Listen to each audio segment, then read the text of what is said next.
We are live. This is Emil Fisher. Today with me, I have Louis Armezzani. He is a longtime black belt and jiu-jitsu competitor based out of Pittsburgh, Pennsylvania, actually near Pittsburgh. Hi, Louis. How you Hey. doing? Oh, just hanging out, having some fun. Yeah. Tell us a bit about your jiu-jitsu background. How'd you get started? Who are you under? Tell me a bit about all that. Okay, so I got started in jiu-jitsu. I was training so I'm from Scranton, Pennsylvania. I mean, I know you know that. We've talked about that a couple times. From Scranton, Pennsylvania, I started training jiu-jitsu in, I believe, 2004, 2005 at the Hoist Gracie Jiu-Jitsu Network, which was one of the only places you can train in that area at the time. Since then, I did get my blue belt under Hoist. And then I moved around a little bit. I moved to York. I was training with a guy named Terry Dull, who was like an old time WEC fighter. He used to train with like Chuck Liddell. This dude used to come on the mats with like combat boots and jeans, and he'd be covered in like chain oil because he has like a tree service. He would just come in and like fight us. But moved around, and then I started MMA during that time. And I signed a contract with a management group and a team, and that brought me to State College, Pennsylvania. Mm-hmm. And from there, that's when I got linked up with Tony Passos. He was the coach of our jiu-jitsu coach there. Jeff Rockwell is the guy's name. That was our coach. And couple years in that association, moved around a little bit more, moved back to Scranton, and that's when I got with Jason Ratchford, who is now it's Pride Lands in Scranton. He's a student of Renzo Gracie. He drives out to Manhattan, regularly for the classes, and I got my purple, brown, and black belt through Jason. Very cool, man. Yeah, and then a couple years ago, when I moved to Pittsburgh, due to the distance issue being so far away from Jason and everyone else, I decided to leave on great terms. I'm still really good friends with those guys. I still train with them when I go home. And I did get back with I got back with Tony Passos about 4 years ago. Very cool. So I just shared the link to this stream with you, if you don't mind, doing your thing with that. Yeah, so I mean, it's funny. I remember that we were Facebook friends a while ago. I think you might have found me because of some Jiu-Jitsu Times post that I wrote. And then I think the first time we actually met each other was at the Western Pennsylvania Championship that they have out there.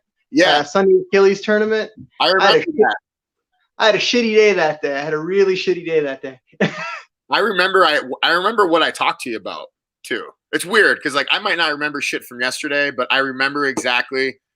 I remember asking you about Facebook exposure.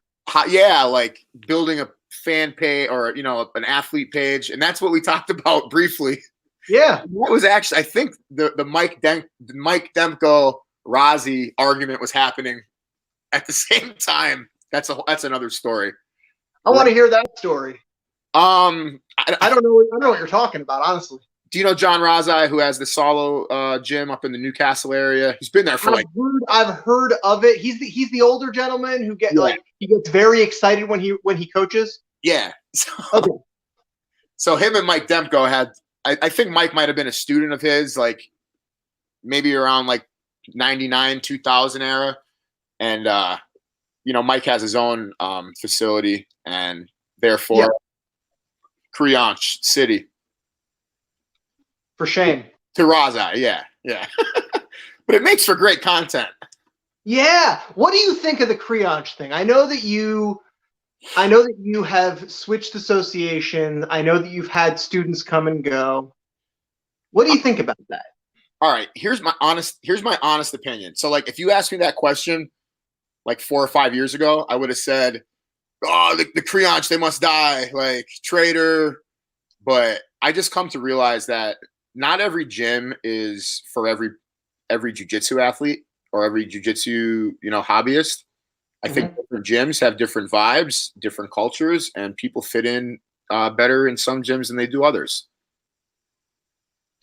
So you don't really believe in the tribalism that is jiu-jitsu?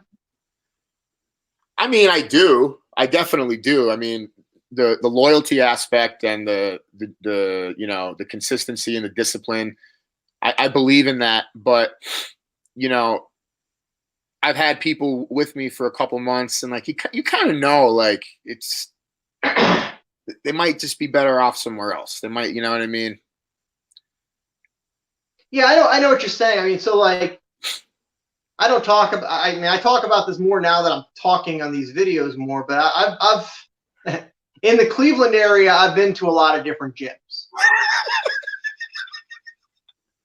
You say that so nonchalant. In the Cleveland area, I've been to a lot of different gyms. And when I first moved back to Cleveland, I started at one gym, and then they kicked me out. And about a year later, I joined another gym.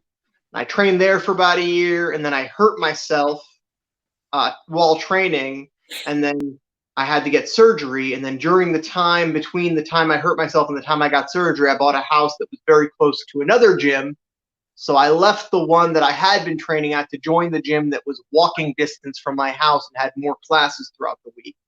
Naturally, right? Like that makes sense to do. Right. And then they kicked me out, and I wound up trying to go back to the one that I'd been at before because that was the environment that I was familiar with, and they wouldn't have me back. I was banned from this. I've been to a lot of gyms. And what I found was that there was a specific environment and a specific culture that at that time I was finally, at long last, able to find my home with. And I think that that's something, and the reality is that in hindsight, while maybe the way that it was done or the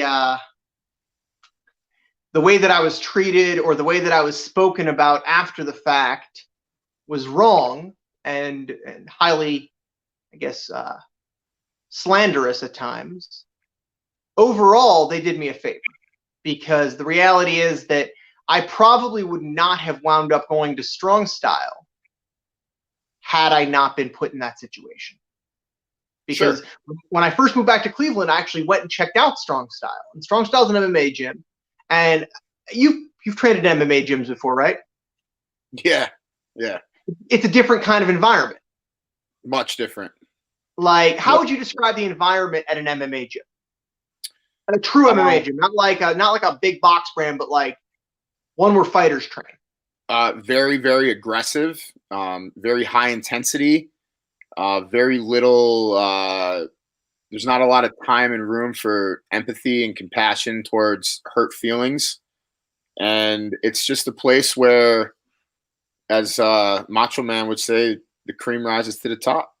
The cream rises to the top. Yeah, I mean, so I'd like to add a couple more things to that, and maybe you'll agree or disagree with me.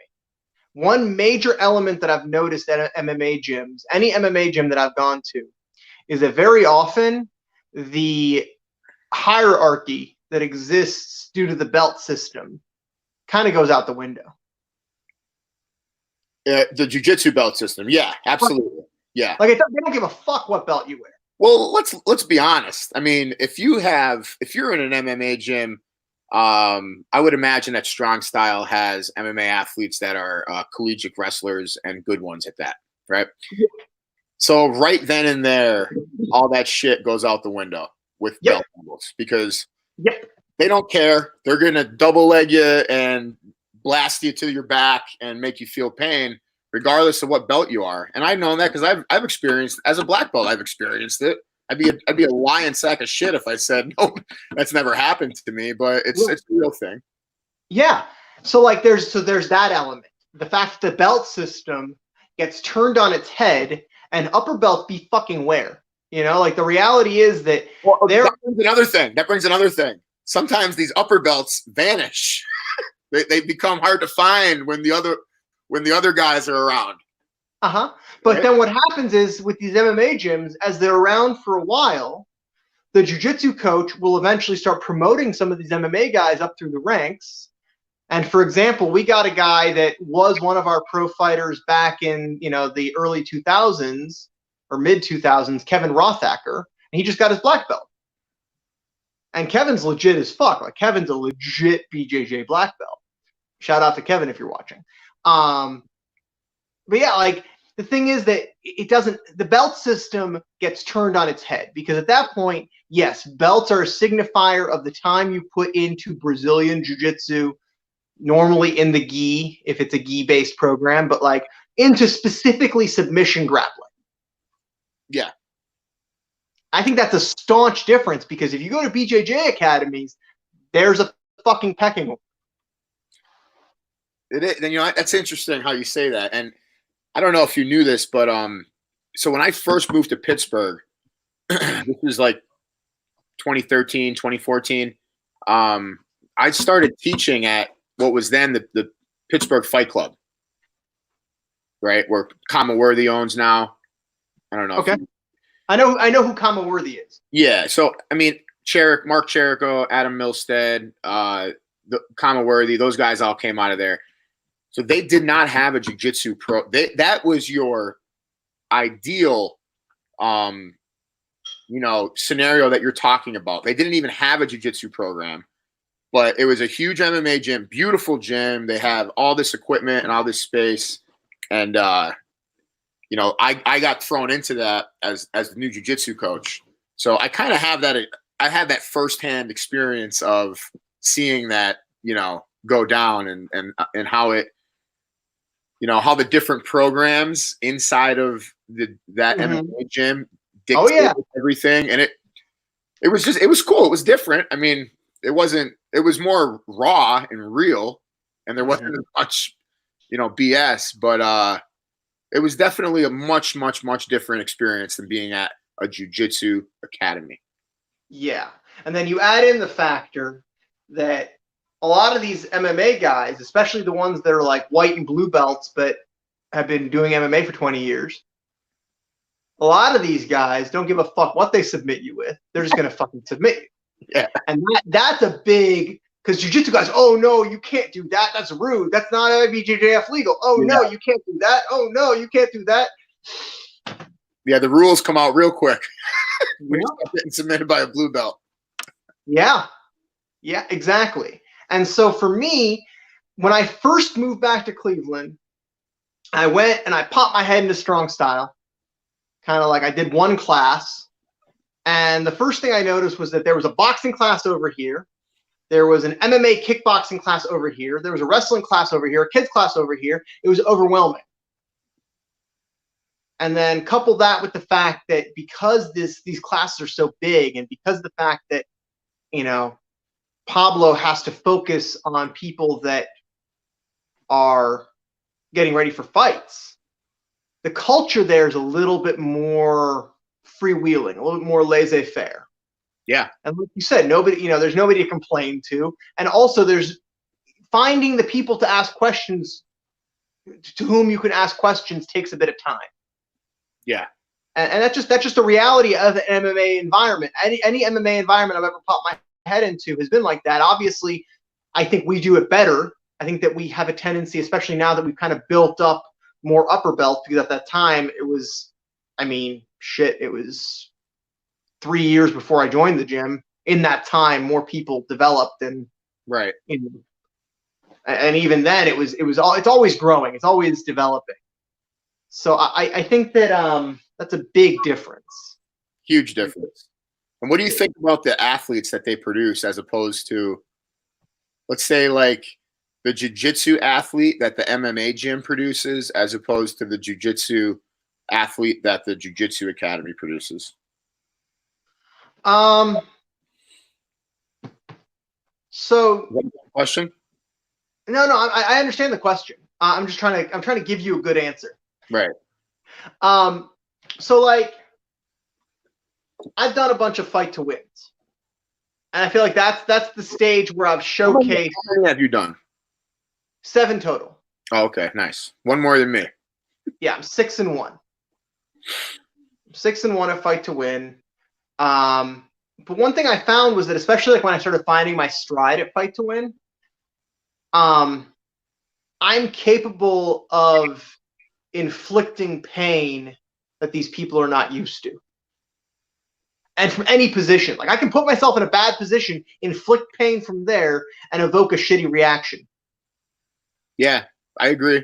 I've seen you do it many times. So that's a thing. That's a thing that we learn in an MMA environment.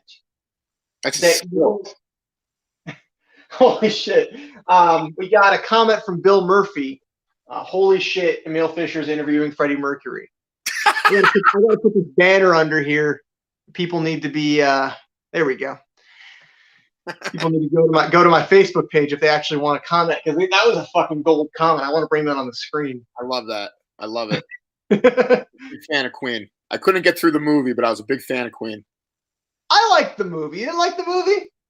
I did. I just kind of, dude, I lose interest. So like, I wanted to tell you this the other day. Like, you're like, did you watch any of my feet or any of your other ones? And my deal is like, if I'm watching a video and it's longer than 40 seconds, good luck, because I can't anything. Like Chris Passarello, he sends me technique videos of random people constantly, like all day, all night. He's like, "Yo, did you watch that?" And I'm like, "Dude, it was 4 minutes long. You know that's never gonna happen." So, Yeah, I have a hard time getting engaged sometimes. That being said, like for example, the Joe Rogan Experience, some of those I can watch. Like some of those 2-hour fucking videos of people talking, I can watch, and I got a short attention span. No? Yeah, I think yeah. No, I don't watch those. I listen to them. I usually put them on when I'm in the kitchen, like doing shit.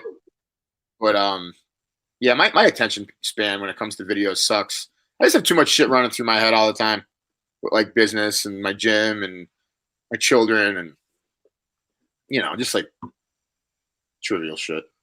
So, given that your gym is currently not in operation, what are you doing with your time? I mean, thinking of ways not to go bankrupt.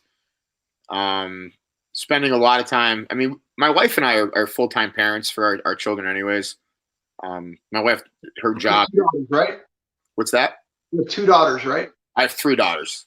3 daughters, okay. Yeah, 7, 5, and 2. Okay. Yeah, so we're pretty busy on the regular. The last couple weeks, I've been flooding social media with my meat pictures because I was able to process a bunch of pork. But I did expand my knowledge with filming, and I bought some new film equipment and lighting, and working on just some basic stuff with my YouTube channel and my online academy that I'm currently running and stuff like that, trying to learn a little bit. Yeah. So you mentioned your meat, your Louis Meats. Let's talk a bit about that. I know that's something that's a passion of yours. Louis sausage. Yeah. I'm Italian. I'm 100% Italian. I grew up in an Italian household where my grandparents would speak in a language that I didn't understand. Aging and curing pork is something that's in my DNA, and something I got into about 5-6 years ago with a friend that I used to work with. He bought a farm, and I was like, "Hey, bro, why don't you get some pigs, and then we'll process them?" And he did, and that's kind of how that went. Have you ever considered selling your meats? Yeah, so I was actually, this year was going to be the year that, and it still may be the year that I go, I take that business live.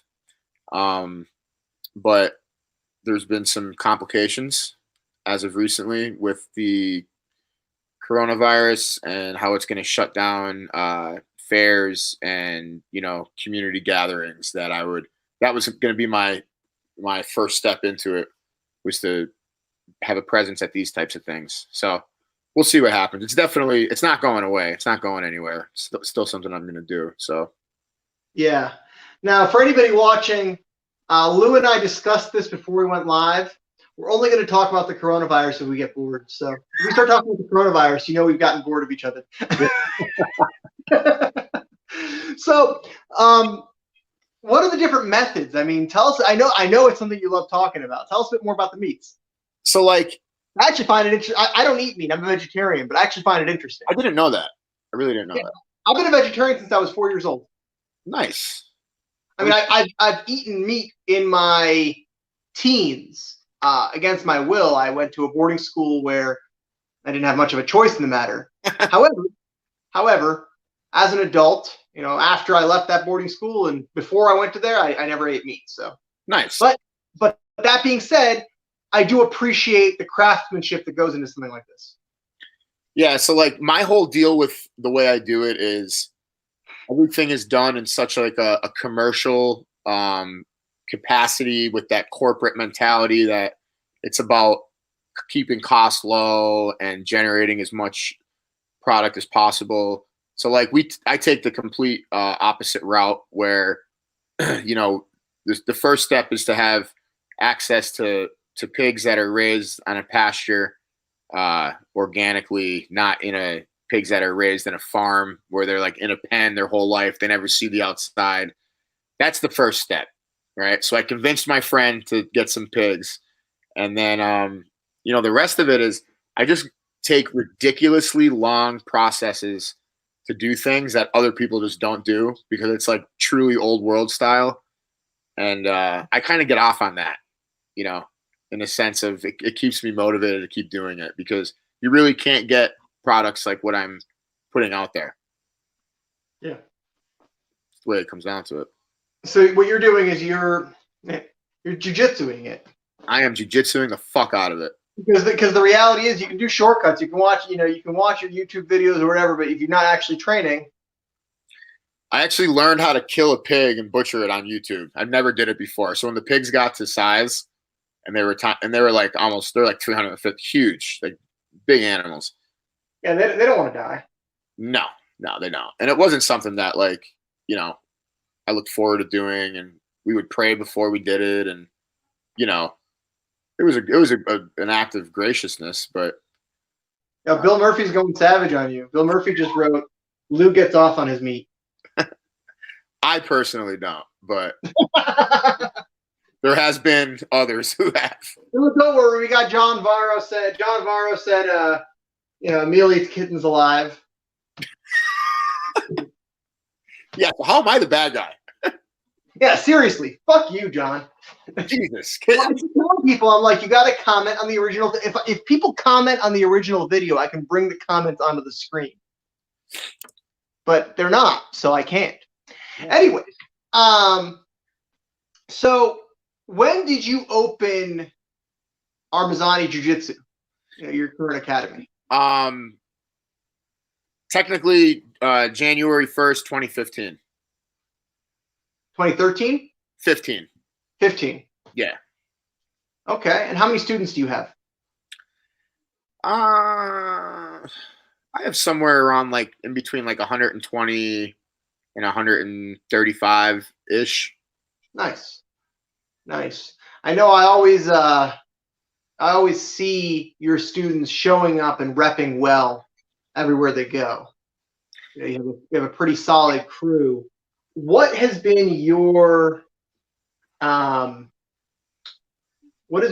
key to developing competitors? Like what do you think maybe sets you apart from other coaches? What are you doing differently and what are you doing the same? I know there's things you're doing differently. I know that. I mean, I do. Yes, Bill, it's the original video. Sorry. I personally do. My coach Tony Passos. Everybody loves their coach. Everybody does, and you should, right? If you have a good relationship with them. But I really feel as though like my coach gives me really good guidance with these things, and we're our gym we're big on takedowns and guard passes. A lot of our training is strictly guard pass drilling, takedown drilling, and sweep a lot of sweeps. Like we're not huge. I don't go into detail a lot on actual submissions. Now don't take that the way I said it. As I'm giving you this description, we really drill a lot on scoring, how to win the battle, how to guard pass. My gym is a guard passing gym. And I think that, the way that you explain how to pass guard, if you conceptually explain it, it has a lot, it just resonates better with the student. But if you are teaching moves that aren't conceptual and aren't related and linked to other things, I think a lot of gyms teach moves. Like here's this move from this position.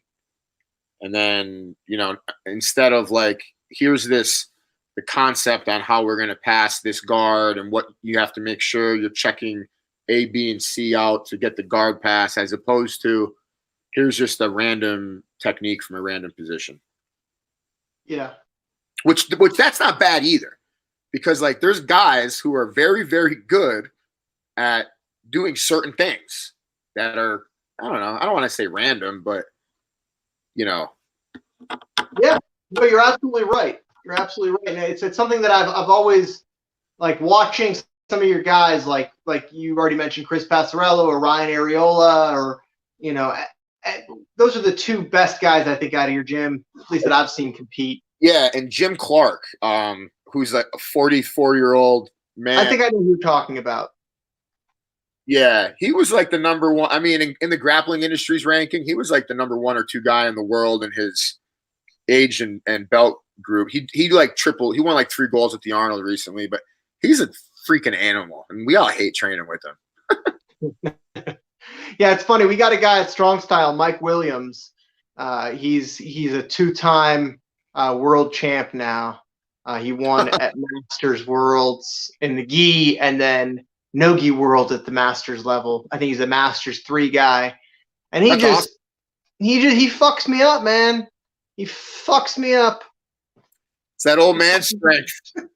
Well, it's funny because like I'm fairly confident that like if I were just ripping on subs that I might be able to get him, but if I'm trying to do things with any semblance of control, he just fucking walks through me.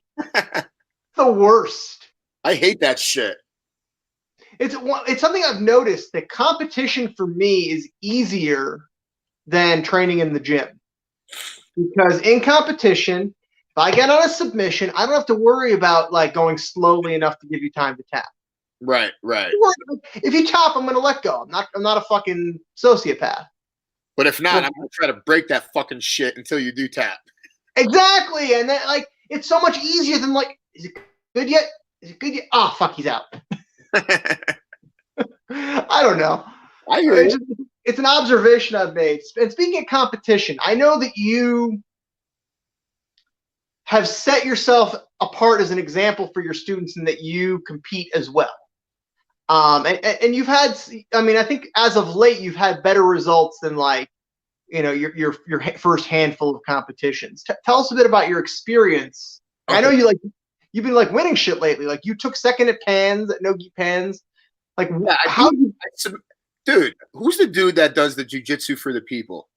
That he made a thing on you? Mike Palika. Yeah. I subbed him at Pans to get to the finals, and you would think he would fucking hook me up. He probably would if you asked him to. I'm kidding. It was a joke. No, he's a super good dude. He probably would if you asked him to. No, I wouldn't. I would never reach out to someone to do that. But anyways, so when I was getting back to your, like when I first started in jiu-jitsu, I did really well, right? Like my first tournament was Battle at the Beach, the Naga tournament, which was like the big thing to do back then. Yeah. I went out there and I took first place. And then from there, it kind of like, that was like, I was in the finals of every tournament I did throughout like my white and blue belt career. Then I put the jiu-jitsu competition to the side because I started fighting MMA. And when I got back to jiu-jitsu competition,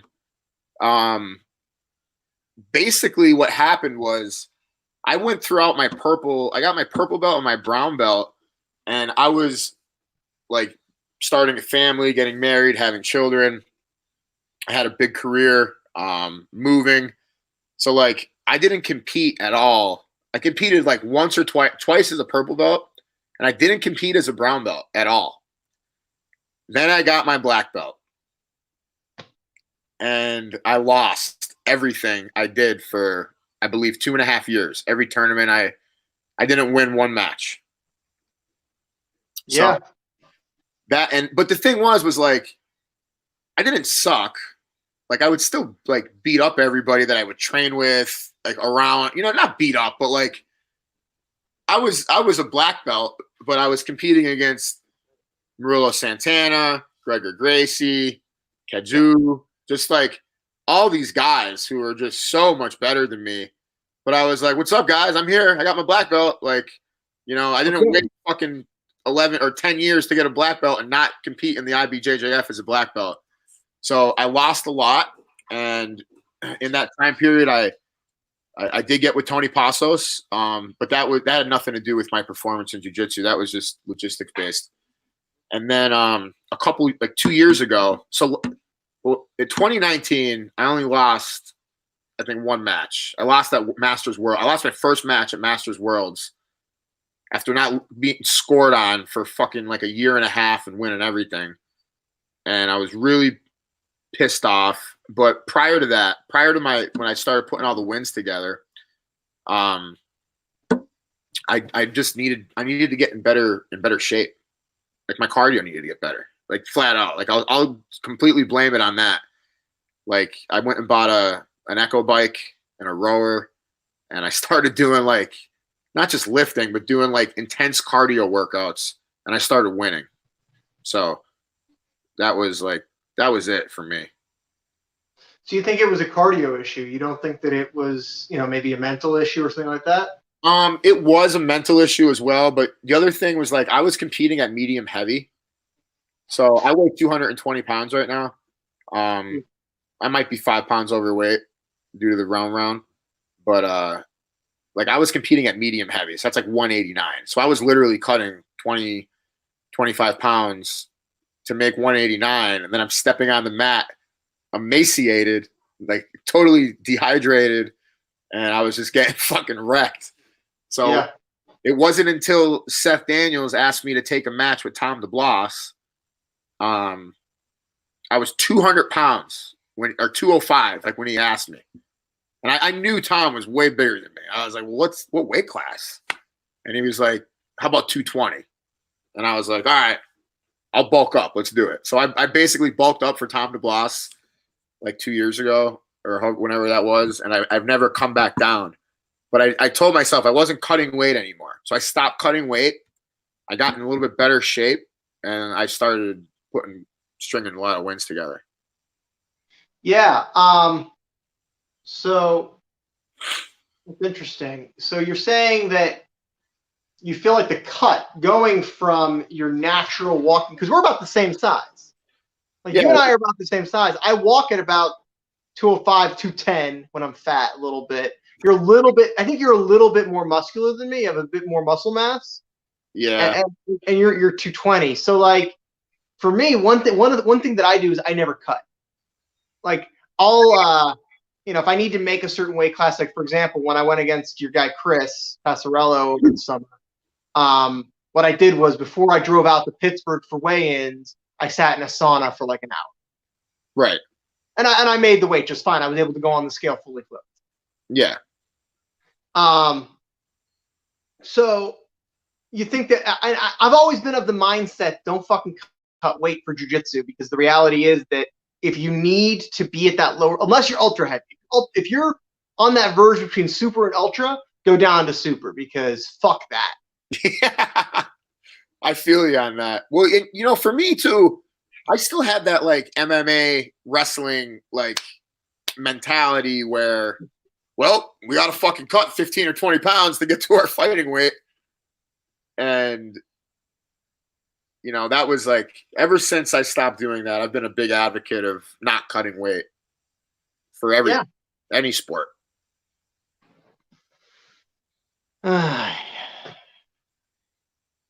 Wow. Fuck you, Bill. I mean, That's he's Josh LeDuc's coach. Oh, is he? Yeah, Nice. he's a character. So what I know that you've done a bunch of fight to win matches. I've done 6. And you seem to do pretty well on that stage. I think 3-3. I'm 100. Which is pretty good at the black belt level, man. Beating black belts is hard. Well, so my first loss was to Chad Fields. Yeah. We were on the same show that night. I think wasn't that the night you lost too? Yeah, it was the one my one loss. It was 2. Yeah. First loss was to Chad Fields. Chad is obviously like very, very good. He's ranked in the top 3 in the world with the IBJJF. Lost that match, and that was if that was a scored match, there was no points scored. It was just a very stagnant, boring match. But he had the upper hand and was able to slam me a little bit at the end.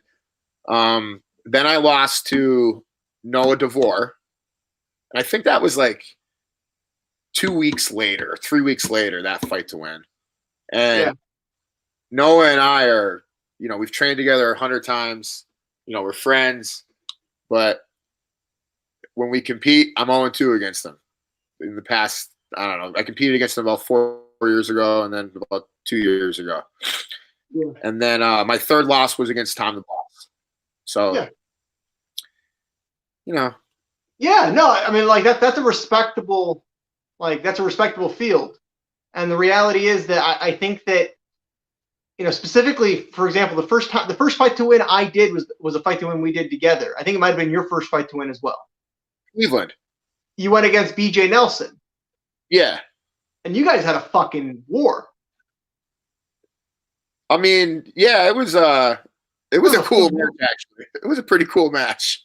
Yeah, that was like a fun match. I remember I was watching. Like, I watched it live. You're playing the bongos on his ass and shit. Like, looking back at that, I was like, I was this close from being fucking like from him winning by me doing that.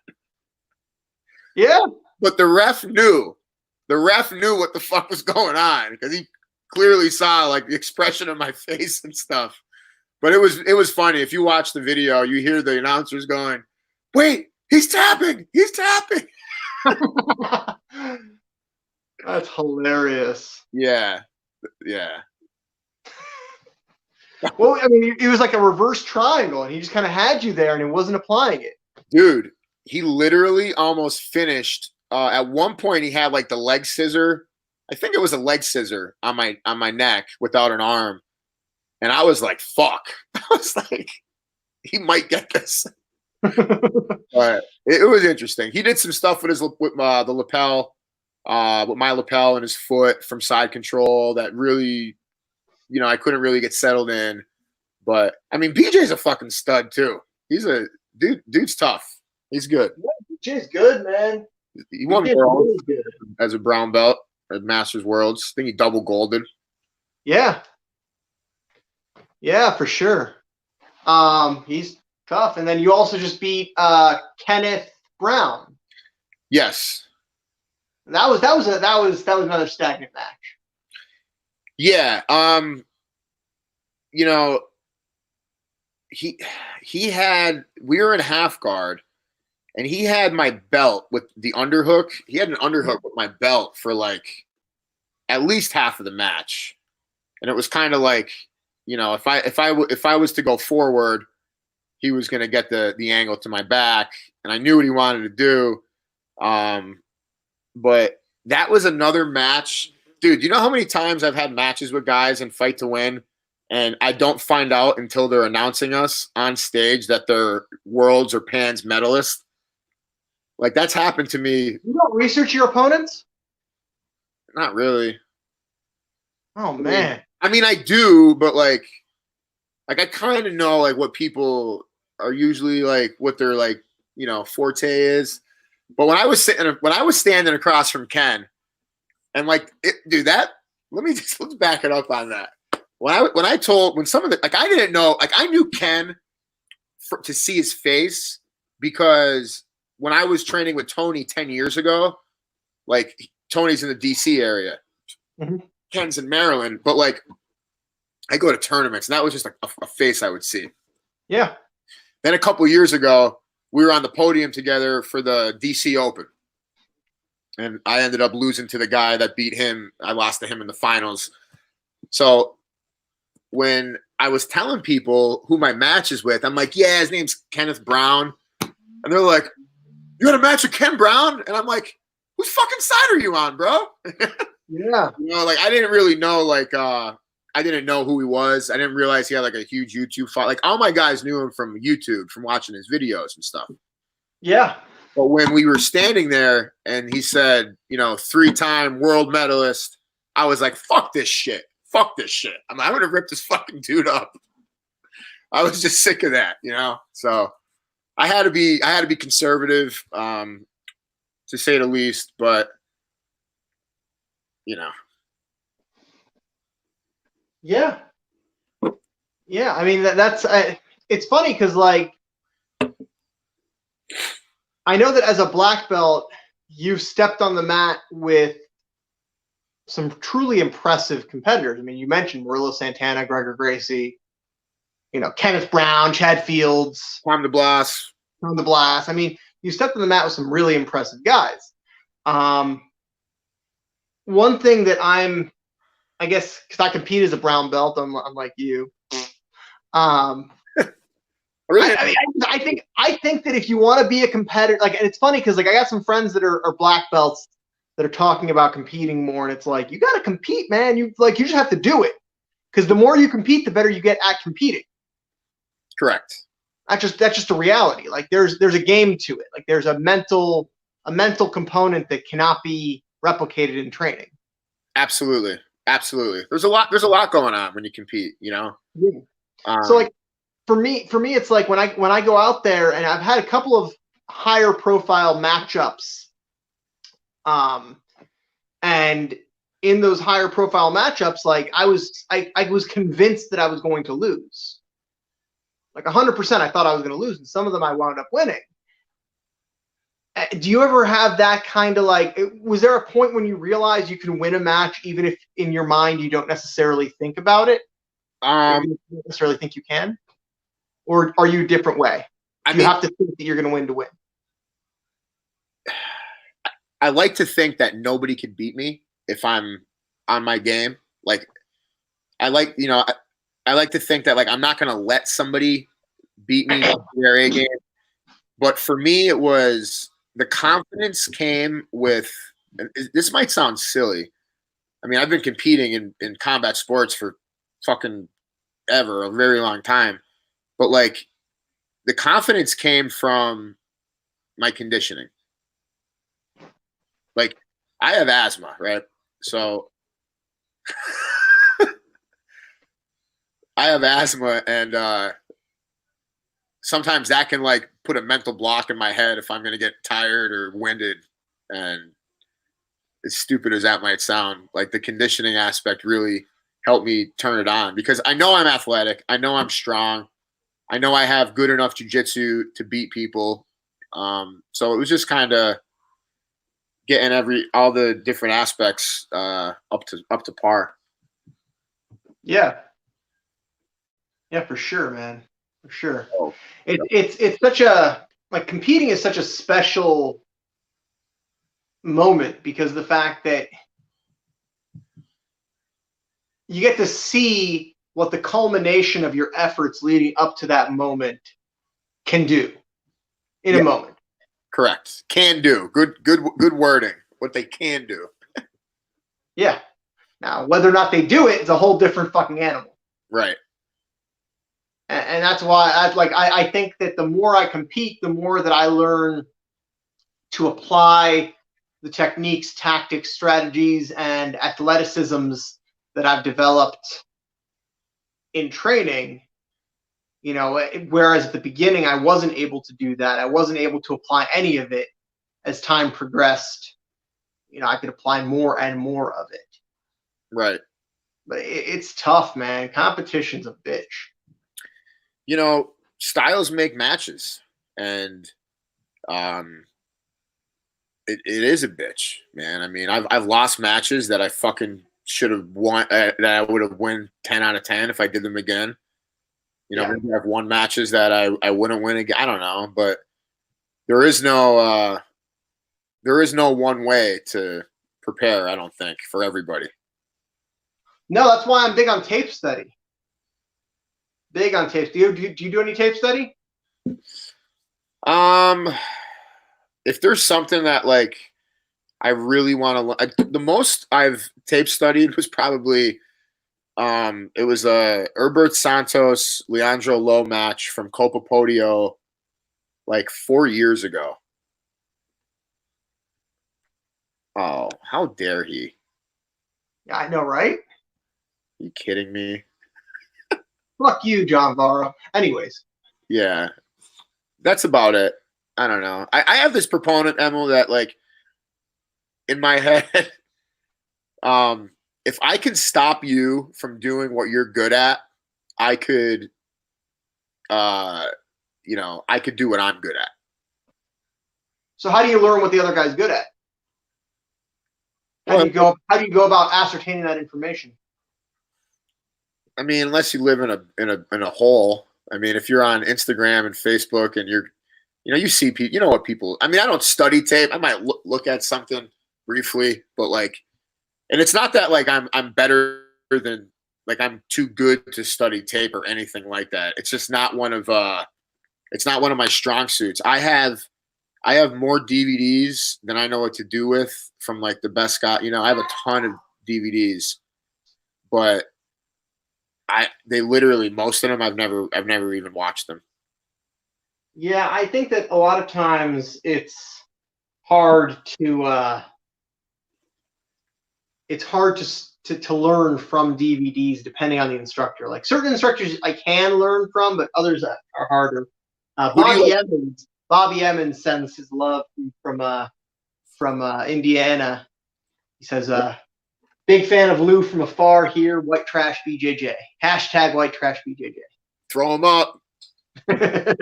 White trash and this mustache, baby. Woo! So anyways, but yeah, like what do you have on your horizon when all this, this Rona bullshit's over? I do want to compete. Bad, but I'm going to be focused on trying to get everybody reacclimated back to coming into class and how to operate classes. Can you give me 2 seconds? Can I do something? Sure. My dog needs to go out right here. He's like crying at the door. Yeah, sure. So for anybody tuning in just now and doesn't know who Lou is yet, Louis Armezzani is a black belt based out of Pittsburgh, Pennsylvania. I've known him for years. Super charismatic fellow, very well respected in the regional jiu-jitsu scene. We've been on Fight to Wins together, I think 3 of them. He's tough, man. He's a tough competitor. He's beaten some good guys and really, really solid competitor. You're back. I was just telling people who you are in case they don't already know. Perfect. What were we talking about? I already forgot. Your plans for after the Rona is over, or at least when things start to return back to normal. Any competitive goals? Anything you're looking at specifically? Anything you're eyeballing? Any specific events? I know you got 3 and 3 at Fight to Win. Does that mean you're eligible to go for a belt? Probably. I don't know. I would like to do more Fight to Wins for sure, but yeah. Here's my problem with Fight to Win. Here's my major issue I have with Fight to Win. Let's hear it. Whether it's usually it's Pittsburgh and Cleveland that I compete at for Fight to Win. I did Columbus once, but when I go to Fight to Wins, I usually have like 4 or 5 or 6 other competitors competing. So coaching, some or all of the matches, and then competing at like the end of the card. You know what I mean? Like black belts compete at the end. Sometimes it's just like a very like it's just a lot. And by the time I'm competing, it's like I'm fucking exhausted. I've been screaming and coaching because I'm a very emotional coach. People that see me coach, they know that like I'm screaming. Like I'm not just being wild, but like I'm excited and passionate about it. So like by the time I compete 4 hours later after the show starts, where I have some kids compete, and then I have blue belts, purple belts, brown belts, and then by the time I get there, it's just like a long night. I love the shows; they're awesome. I love Seth and Missy and the whole crew. I'll continue to do them, but for me, if I'm going to do more fight to wins, I keep telling myself I'm either going to not compete and let my students compete, or I'm going to compete solo or solo. Have you ever applied for any of the shows in other states or other areas, other locales? No, I haven't. I mean, I was never sure if they fly you out there or if they expect you to like come out on your own accord. That's between you and Seth, I think. I think you have to just, apply for the shows, and then when they offer you a match, be like, if you guys fly me, Yeah. I don't know. I mean, that's always been my attitude whenever I apply. Like, what I do is I apply for a wide smattering of events all over the country. And then, I'll when the promoter reaches out to me to offer me a match, I'll be like, I'll do it, but here are my terms. Nice. You fly me out. I need to have a dozen teddy bears in my hotel room, and white chocolate. Yeah, and Oreo. Yes, exactly. Oreos. I need the white chocolate with the Oreo bits in it. Ooh, killer. You know what I'm talking about. My hotel needs to have a pool in it. I need a pool in my hotel in case I want to go swimming. Exactly. I need a kiddie pool in my hotel room. Yeah, if Seth could make that happen, no, I would do that. I kind of have to like plan my year out. Like, do you do that? Like, I try to plan my season to the best of my ability, and then take, if things pop up and I could do it, I'll take them. The last year and a half, I've been running on fumes. Really? Like, and I don't mean that like exhaustion. I mean like, I don't know when the fuck I'm gonna get off the highway for a gas station type of thing. Like, yeah. It's one of those things. Like, I mean, it really started with when I did the 2018 Nogi Pans, and then I beat Tom DeBlass's guy for that in the finals of that. Yep. When that happened, then Seth offered me the title shot in Jersey. And I was planning on being done with my year immediately after Pans, because I kind of wrecked my body getting to that point. Right. If he offered me this next match, I'm like, all right, fuck it, I'm in. So I did that, and then I won. So I'm like, okay. And then LeDuc offered me the match against Joe Bays, the food one that I had against him for Zapatero. I did that at Jacob's gym. I remember that. Yeah. So like, it was that succession, and then after that, it was just go, go, go. I mean, back in November, I had 3 events in 3 different states. It's tough, but like, for me, I figure I have a finite amount of time as a brown belt where some of these accolades are accessible to me. I feel like at black belt, they may not be as accessible. I mean, maybe I'll win, maybe I won't, but they certainly won't be as easy to come by as they are at brown belt, because the bottom drops out the pool at black belt. Like, you have endless depth. Endless. There's a lot. There's a lot. You look at, for example, super heavy at your age group, there's some scary fuckers that have been training for like 30 years. One of my friends, Brad Souders, told me, he's like, you probably had the most stacked Masters bracket at Pans out of all the black belt master brackets. And you know, I didn't even know who half of the people were. Talking about no-gi pans or gi pans? No-gi pans. I lost to Oleg. I forget it. I forget his last name. He's out of Martinez's gym in Philly. Russian guy, very, very good.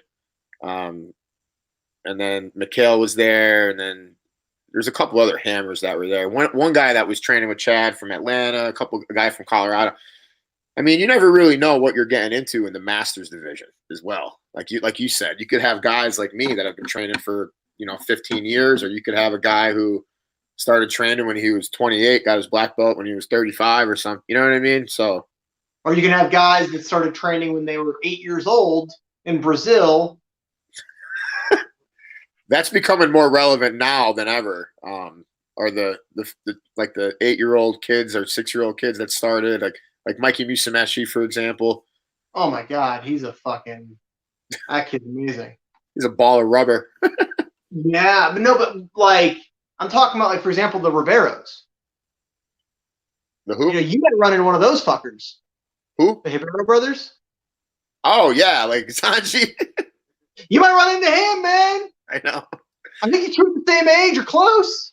I think me and I think Lovato and I were potentially. I think we were in the same.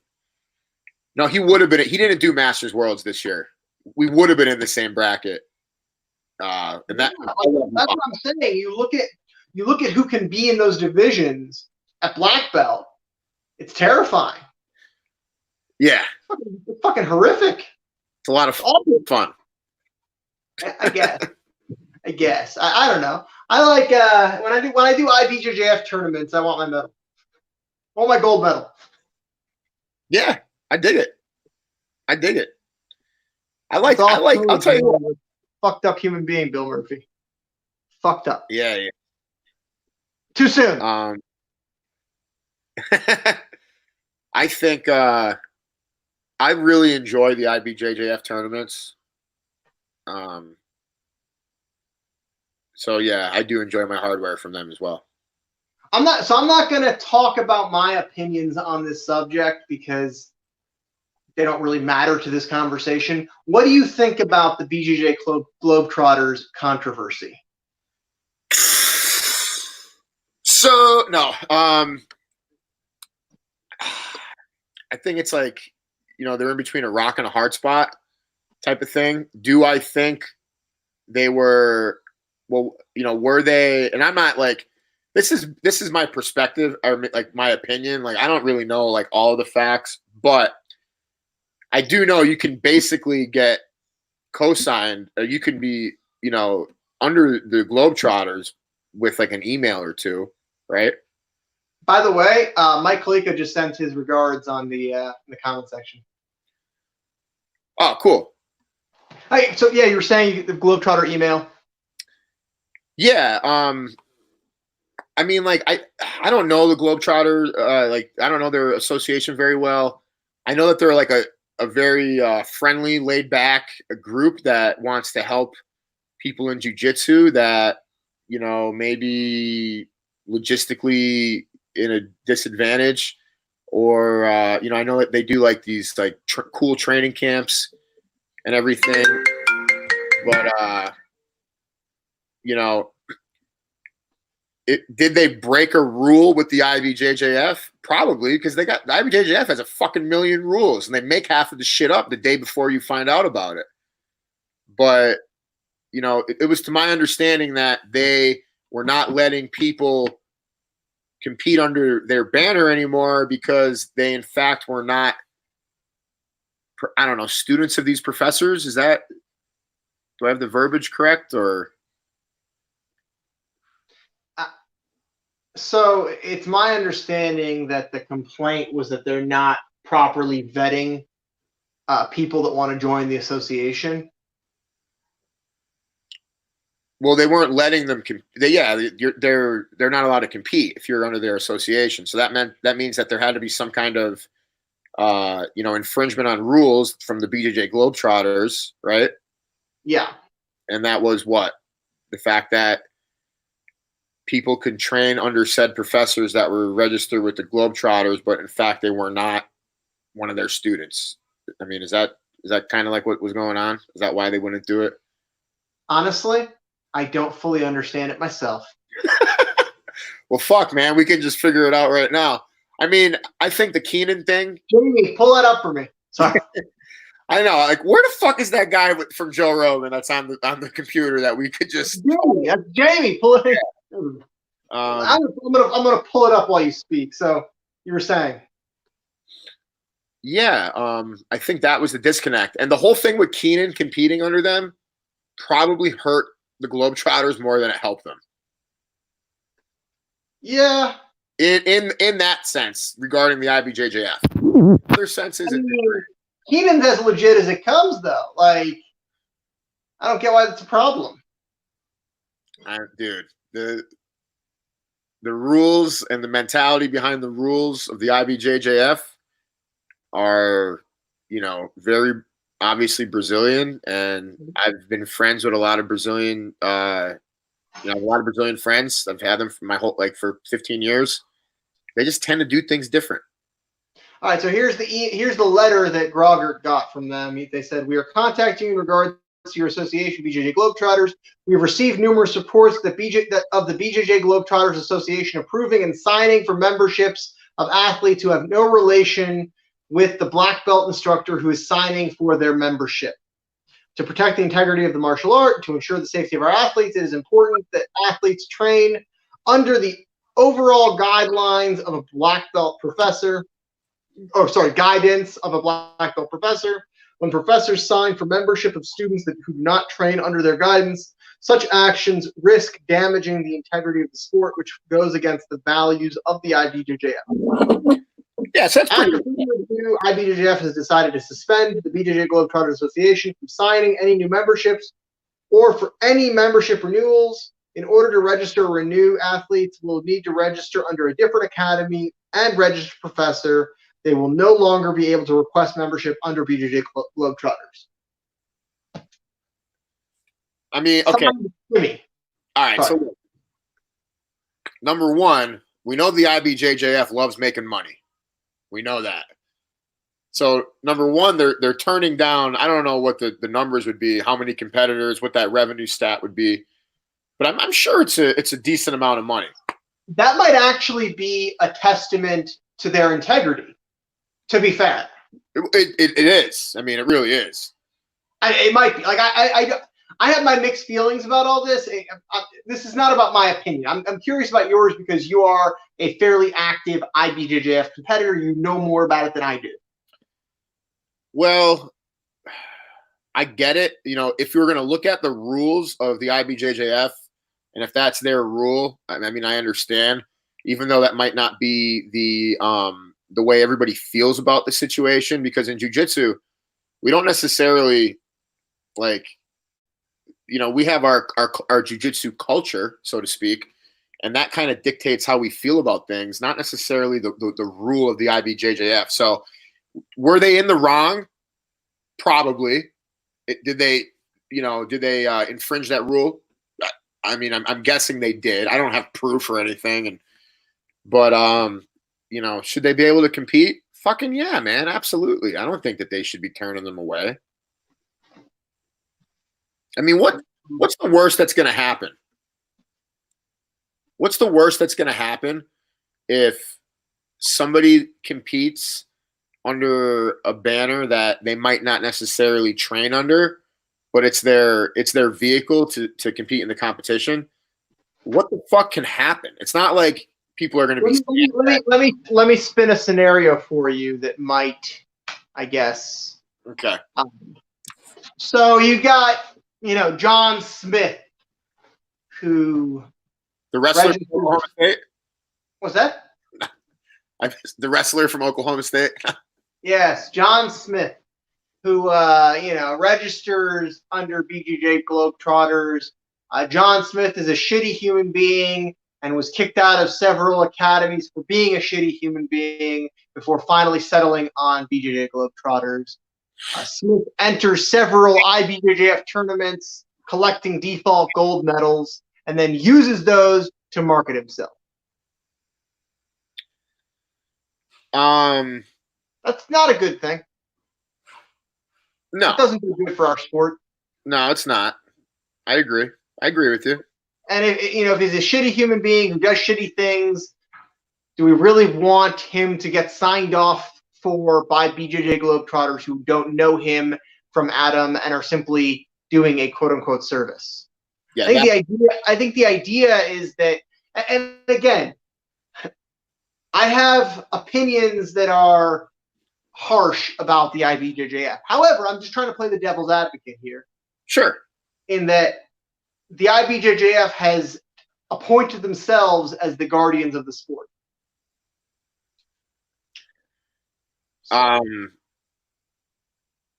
Yeah, and it's a long thing here, but I'm looking at it quick. I'll leave it up for just a second.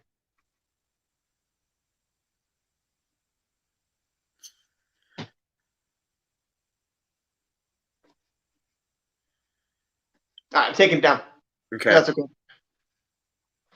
Yeah, Bill Murphy's legit as fuck, but so he's basically talking about what we were saying about the money thing. Yeah, for sure.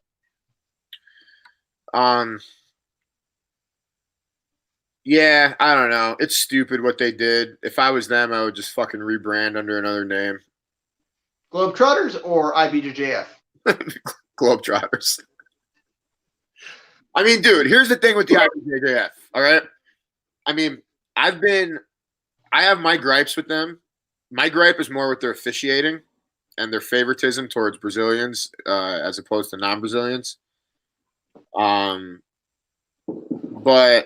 have you ever fallen victim to that? Sorry. What's that? Have you ever fallen victim to that? Have you ever had a match that you weren't given points that you should have been given, and you believe it was because your opponent was Brazilian? Yes. So it was a finals match in the DC Open, and I was against this guy, Brazilian dude from Henzo's, and he pulled guard without establishing grips or contact because I was like threatening. I was like head feigning and feigning a takedown. So he just instantly pulled guard. That should have been a negative. He didn't get that. And then during the match, he was talking to the referee in Portuguese, which is another negative. But I lost the match because they gave me a negative for stalling. So it was one stalling negative to nothing, and so I lost the match. I thought that one was dealt a little bit dirty, but I mean, I don't know. I didn't score enough fucking points to win, so I can't really say too much. But two rules were broken blatantly. I've never won an IBJJF match on points.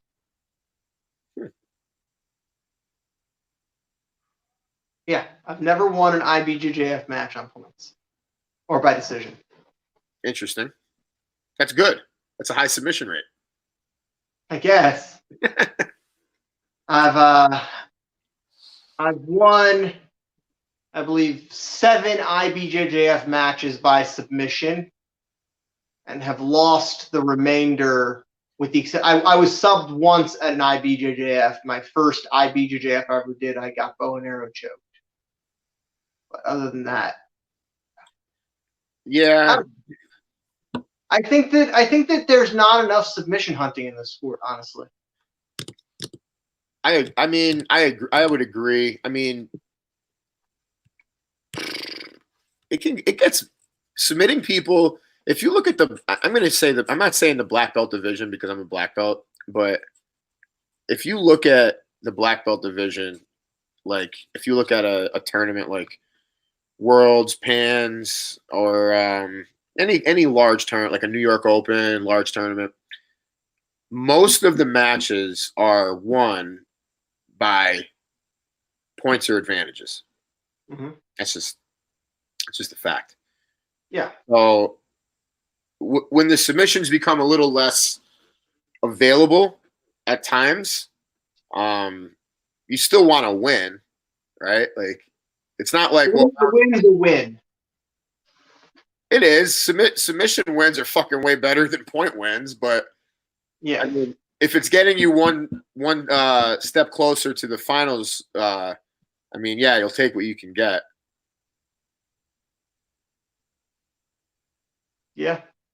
I'm Yeah, trying for to sure. read that. Sorry. Sorry, what's that? I was reading Bill's last comment. Oh, for our friends, everything. For strangers, nothing. And for enemies, the law. Common Brazilian saying. I guess. I don't know. I mean, it's interesting. Like I had one match, my match at Nogi Worlds that I lost miserably. I lost it badly. It was one of the worst losses I've had in recent history. I almost got subbed, really. What I liked was that the referee was calling my opponent for stalling and for passivity. It was an American referee, Damian Orenday. I think he might even just be a brown belt. Might have gotten his black belt. But I thought that was cool. Like I thought that it was cool that he was legitimately officiating. Like you could see it in the video. The guy was watching the fucking match. Right. And you don't see that. Like you see a lot of referees kind of phone it in. They're just there to do a job. Whatever happens, happens. It's okay. It's fine. And I think that's a problem, man. I think that's a big fucking problem. And I like Fight to Win's scoring because of that. Like I like the fact that Fight to Win's scoring is supposedly based on submission attempts. Yeah, I've never really had. Fuck it up at times, but like, what are you gonna do? I do. I love Fight to Win, bro. I fucking love it. Like, I mean, I do. I'm a big fan of Fight to Win. I'm a big fan of super fights. You know, I do like tournaments, but I love super fights because you only got to go once. But you know, the scoring in the IBJJF it changes as the years go on. Like they make amendments to things and things change. And do you remember when Gordon Ryan? This was before I think he did like Nogi Worlds, or it might have been Pants. I don't remember. But he did the video about being in, you know, like a cross ashigarami and not attacking the leg that you have your connection on and attacking the other leg being legal. And the first thing I said is every IBJJF ref is going to call you for reaping if you do this legal technique. Yeah. And the whole point of that is like it's almost like there's too much government. It's like there's too many rules that the refs aren't even you know, up to speed with the rules. I said there's no way all the referees are going to call that are not going to call that as reaping. I said no way. Yeah, for sure. And I still think if you do that today, certain refs are going to call it reaping, and you're going to get DQ'd without. You know that Christian Woodmansee got DQ'd at Nogi Worlds. I would talk to him right after it happened. His opponent's the foot that he had the connection on touched the ground, and they had just implemented a rule, like the night before. Yeah. That if their foot touches the ground, then it's a reap. Fucking dumb. Because that's the one right there. We can rip each other's arms and necks off, but God forbid the foot touches the ground. Insane. It's insane. And Christian is a super fucking technical athlete. He's done a seminar at my gym. You know, the guy is impressive, and you know he knows the rules. I mean, he's won. For sure, that's why I bring him up. Like that's why. Exactly. Yeah, he's won like enough shit in the IBJJF to know the fucking rules. Right. But we still have these complications with officiating. Correct. And that's a big fucking problem. It's a huge problem. But you know what? Like, I don't think the IBJJF it's gonna take a lot more for them to lose steam with everything. And do we necessarily want them to? Because I'll tell you, like, I've had this conversation with a lot of people.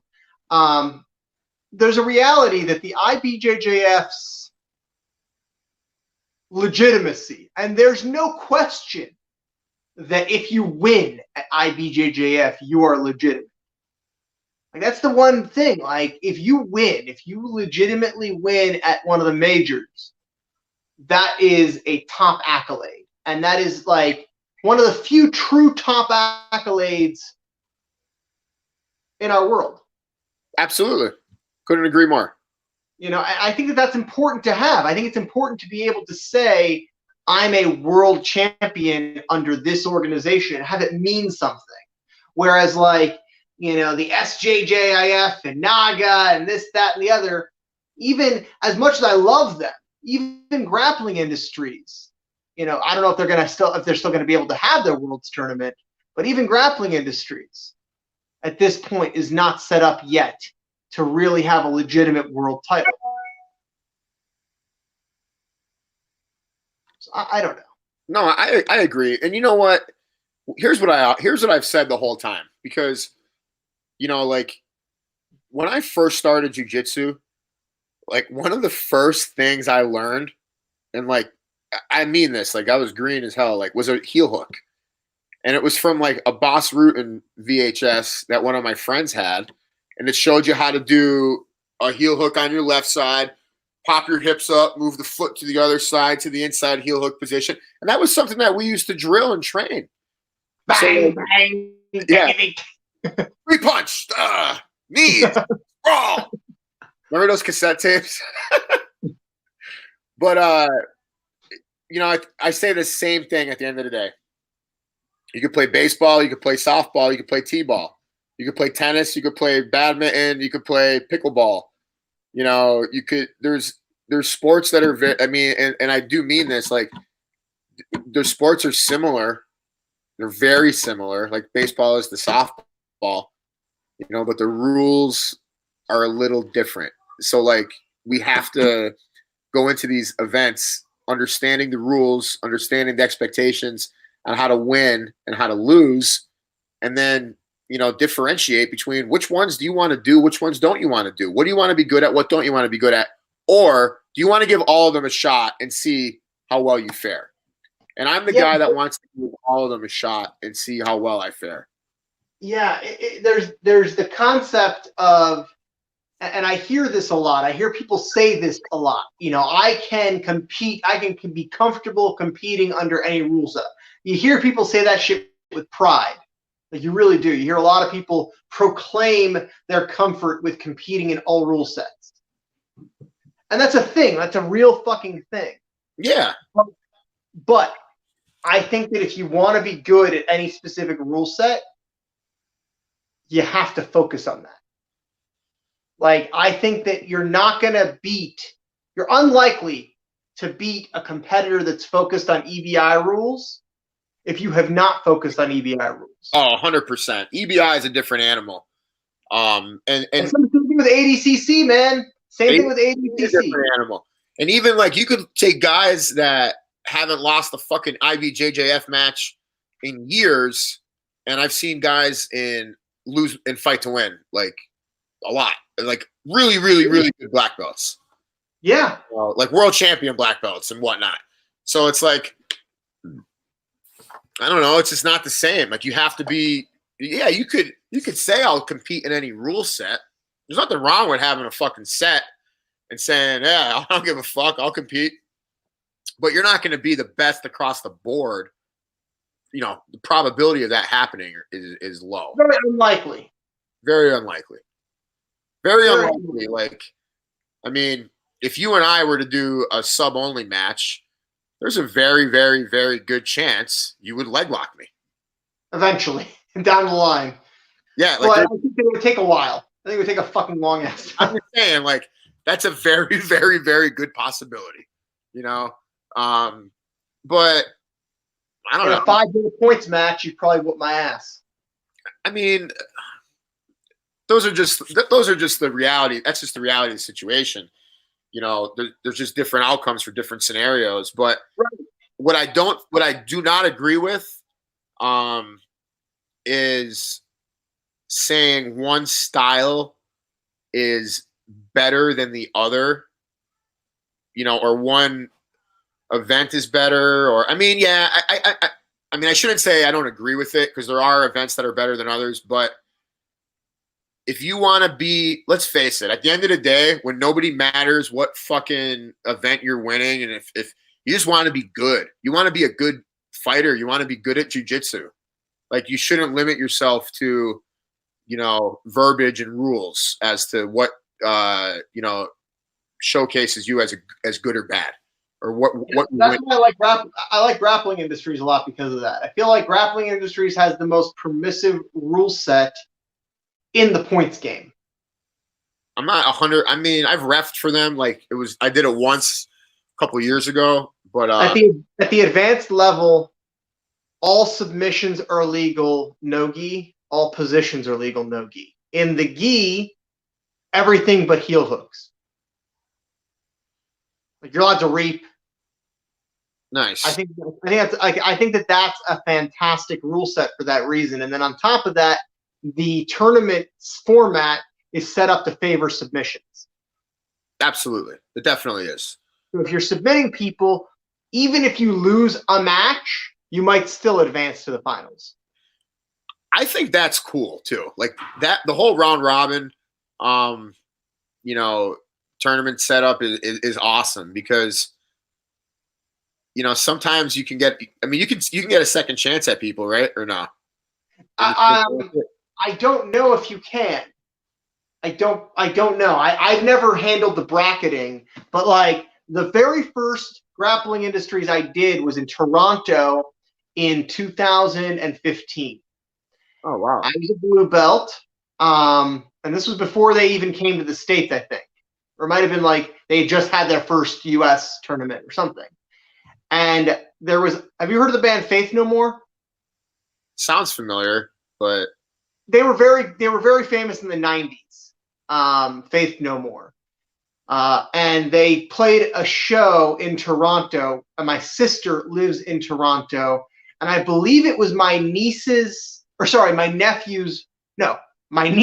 birthday weekend. And so it was just a perfect combination of factors. I was like, fuck it. We'll go up there. I'll compete. We'll celebrate the birthday. I'll go see the show. It'll be a great time. So we went out there and I did the competition.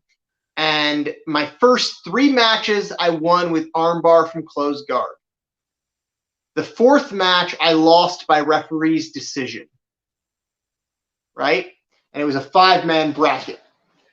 And it was funny because there was this other kid in the bracket that I beat in the first round. And he got beaten by everybody else. And he basically just packed his shit up and was getting ready to go. And he had 1 match left with the one guy that had managed to beat me. Well, he lost by he won by referee's decision, but he beat me. Right. So he had a match. So he had 1 match. I found the kid. I'm like, you got 1 match left. Come back here and do the fucking match. Get over here. He pulled the win out of his ass. And he somehow beat this guy that had subbed everybody except for me, but beat me on points. This kid beat him, so I wound up winning the division. Nice. But it was just one of those things because it was round robin and because submissions were weighted and because he had beaten me on points, but I subbed everybody else and he lost his match. Therefore, I won the division. Dude, I can't tell you how many times I've had to run down my opponent in a gymnasium when they're calling them to like the bullpen. And I'm like, yo, you over here, let's go. We got a match. Not that they're trying to leave, but that is funny. That's a real life thing that happens. You got to find people. Well, no, this kid was fucking broken mentally by that day. Like, I would not be shocked if he quit jiu-jitsu afterwards. Because he got subbed by everybody, and it was bad. Like, he was getting fucking manhandled. And the guy that beat me was subbing everybody, except for me. But, like, in our match, I don't know why he got the decision, but he got the decision. I competed in Toronto once. At the Toronto Open? Yeah. Okay. Yeah, I mean, it's they got a good scene up there. Jorge Brito. Yeah. Yeah, I competed against him, and his gym is pretty prominent in Toronto. Yeah, Toronto BJJ, they're fantastic. Yeah. How'd you do? So I lost like 20-something to nothing. Okay. Yeah.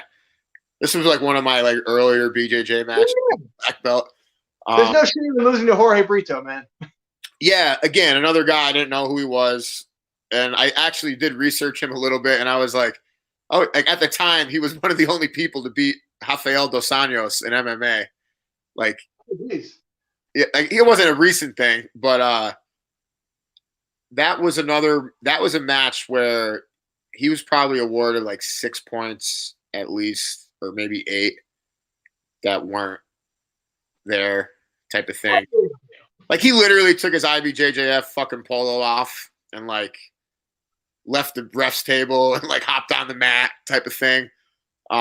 He beat me, but it was adult, so it was a 10-minute match, and I remember just like it wasn't an easy win for him. Like, he was like laying on the floor afterwards, off to the side. He was like yelling at his wife or his girlfriend. He was exhausted. He couldn't move.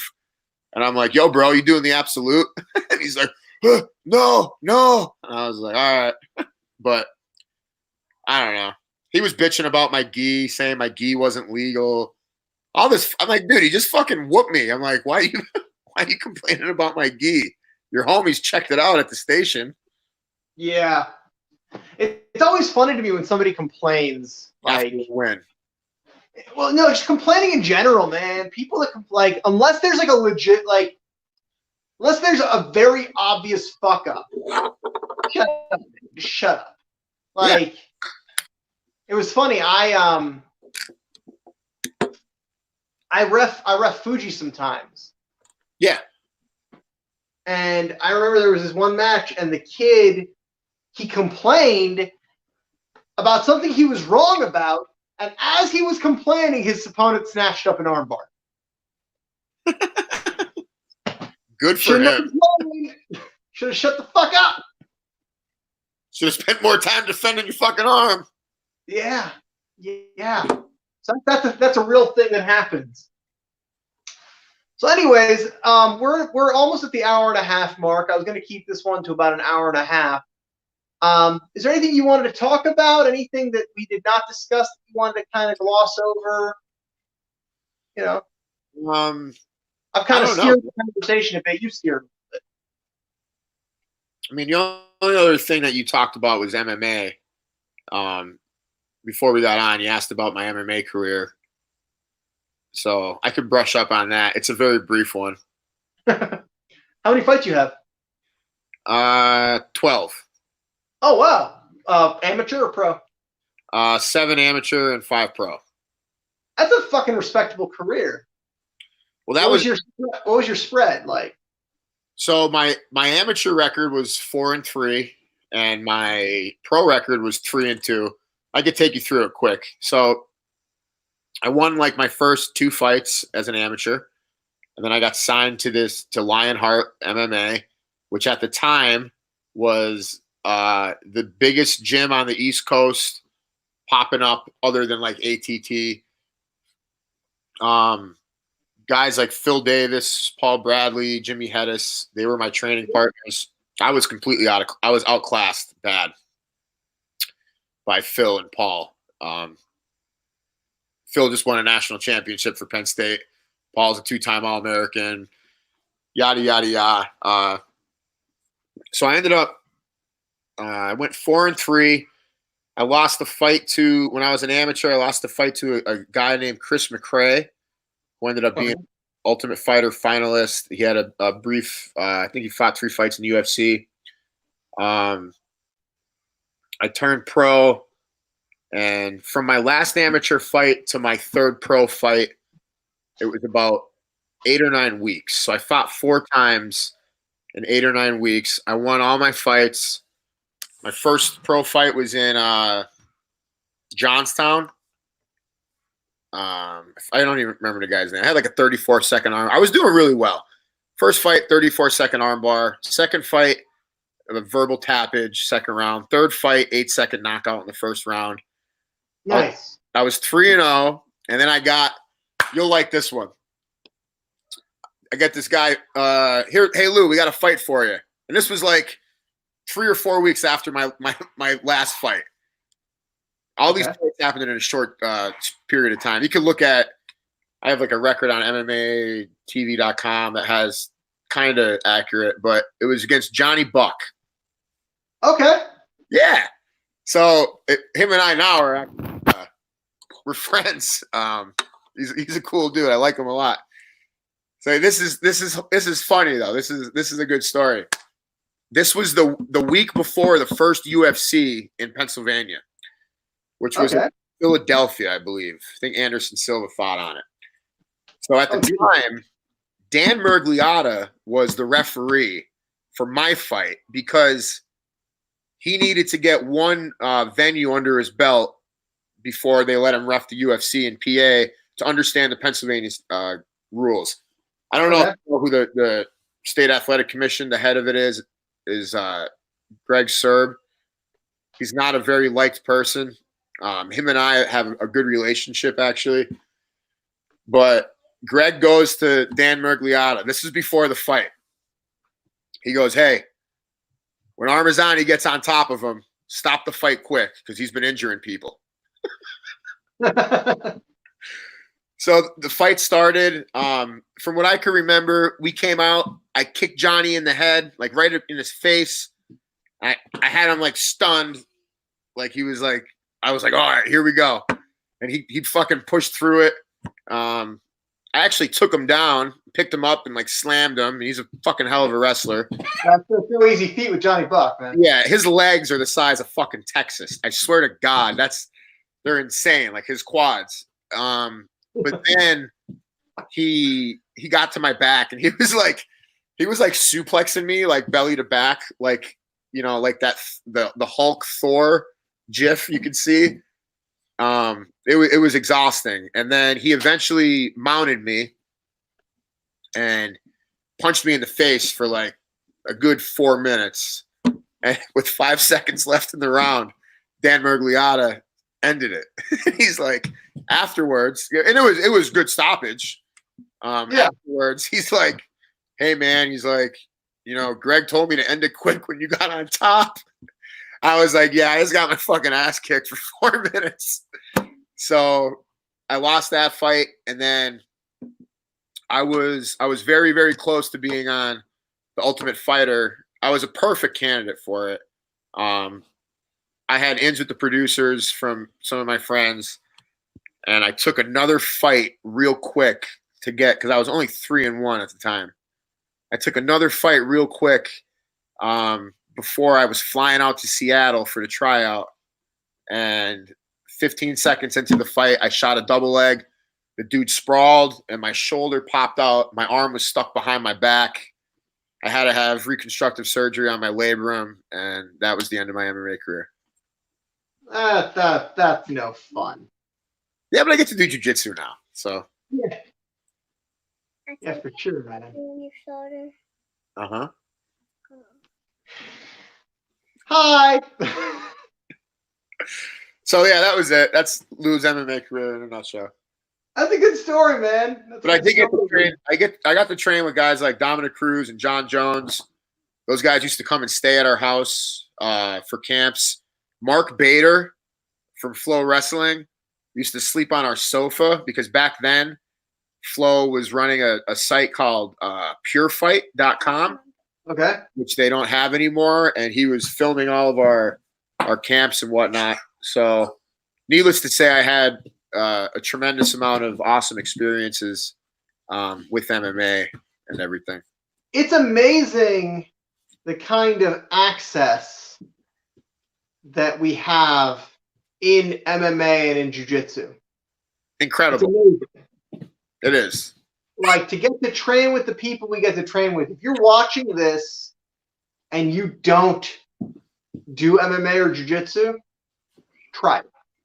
And I'll tell you why. You get to train with people that you would never think you'd even get to interact with, and you get to fucking just train with them. It's awesome. It's ridiculous. It's really neat. There's nothing else like it. Yeah, for sure, man.